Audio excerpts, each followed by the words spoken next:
let's take another dive into the Gospel of John. As we dig into the narratives that are unique to John, not found in the other synoptic Gospels, we come today to a familiar passage in chapter 13, the washing of the disciples' feet. Now, if you've ever attended a Maundy Thursday service during Holy Week, you've most likely heard this passage before. And in fact, that day is named specifically for this event. The word Maundy simply means command or mandate. And because of that, in this passage, Jesus gives the disciples a new command that we'll read when we get to verses 14 and 15. These two verses will be critical for us in our understanding of the passage when we get there. Now, if you've been diving in with us throughout this series, you'll remember that last week we talked about how John's gospel can be divided into two large narrative units: the book of signs, which can be found in chapters 2 through 12, and the book of glory or exaltation, which is found in chapters 13 through 20. The passage that we'll read today is an introduction of sorts to the second half of John's gospel, this book of glory or exaltation. And in the opening verses of this passage, we'll see that John tells us that Jesus knew that the hour had come for him to leave this world and to go to the Father. This hour marks the transition from Jesus' public ministry to a focus on Jesus' private ministry and his glory on the cross, his resurrection, and his ascension to the Father. One way to think of this scope of John's gospel is that the first half focuses on and illustrates who Jesus is and issues a calling to those who encounter Jesus to believe, to follow him, to proclaim the gospel of who he is and what he has come into the world to do. And in the second half, the book of glory, the book of exaltation, Jesus is glorified and he fulfills that gospel message. So as you spend time this week in chapter 13, be mindful that John is bringing the saving work of Christ's death on the cross and his resurrection and gift of eternal life into sharper focus. So with that, let's dive in and look at chapter 13, verses 1 through 17.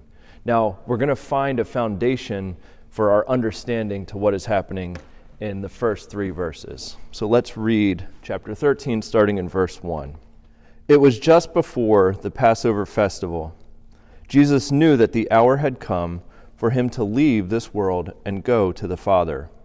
Having loved his own who were in the world, he loved them to the end. The evening meal was in progress, and the devil had already prompted Judas, the son of Simon Iscariot, to betray Jesus.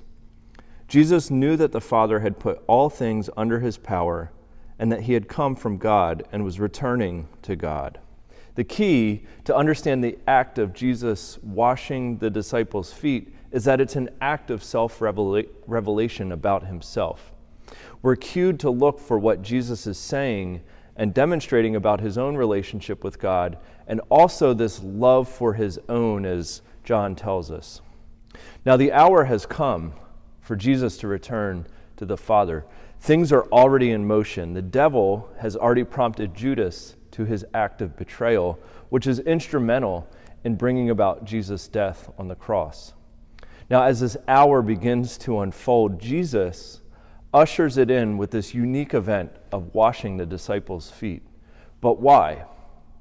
Before we get there and before we read the text, I'd like to give you a little background information, a quick cultural note on foot washing in this particular historical and cultural context. See, at this time, it was hospitable to provide a means for guests to wash their feet, to wash the dust from their feet when gathering for a meal. Roads were dusty and people traveled by foot. Now the host would provide water for guests to wash their own feet, or perhaps, depending on their social status, would provide a servant to wash the feet of their guests when they arrived. The hosts themselves would never perform such an intimate act, in such a lowly act of taking on the form of a servant to wash the guests' feet. It's also interesting to note in what we're about to read that Jesus washes the disciples' feet in the course of the meal. The meal has already begun. And the custom at the time would be to make available the opportunity to wash one's feet upon arrival, before the meal begins, to clean oneself before sitting down at table.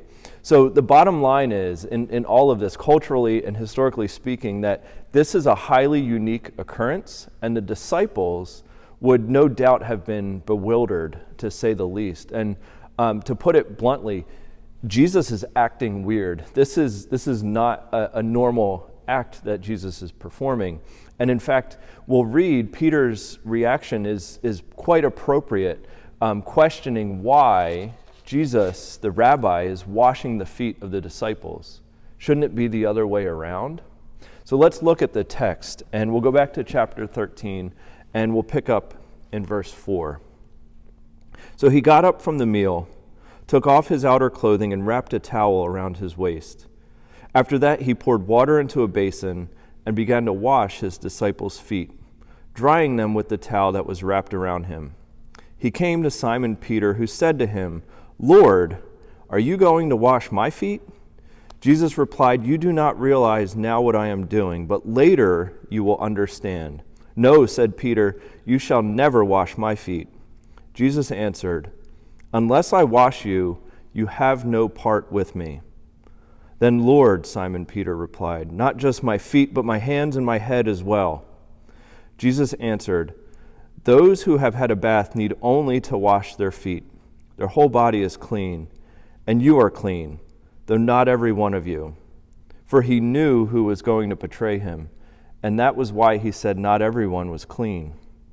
When he had finished washing their feet, he put on his clothes and returned to his place.